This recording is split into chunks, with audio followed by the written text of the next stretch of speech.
So when I'm unloading the grain cart into the truck, I am recording the gross, which is what's on my scale.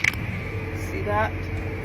When I pull up to the truck, I'm also recording the tare at the end, which is what's left in the auger cart at the end when I'm done dumping, so we can get a net of what we're putting in the trucks. We do this for 3 reasons. One being we have to report to the insurance what we produced on each field at the end of the season. And so this is an easy way for us to measure that.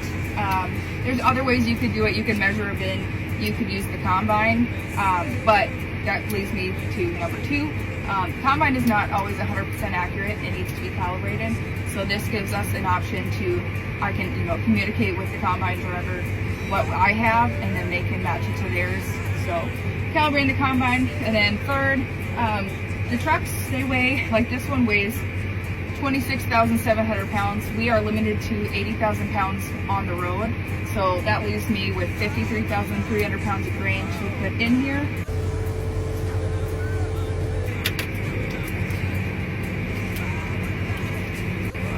We can get in trouble and get tickets or fines for having too heavy of trucks on the road. We are traveling about 30 minutes to an elevator, so the elevators can turn us in for that. Just following the rules, I guess. Another job of the grain cart is to stay on the combine tracks as much as possible. When we are unloading on the go, we do have to move over slightly. Because we are fully no-till, we don't have that tillage pass at all to break up compaction.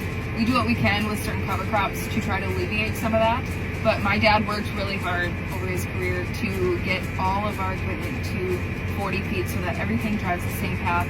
And in the grand scheme of things, we limit compaction to just those areas, which ends up being a small percentage of the field.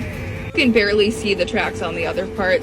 This one specifically that I'm on was a grain cart road, we would call it. So if we're at the other end of the field or something, we would try to get on this track all the time because this is heavily trafficked. Obviously gets hit the most, so suffers a little more.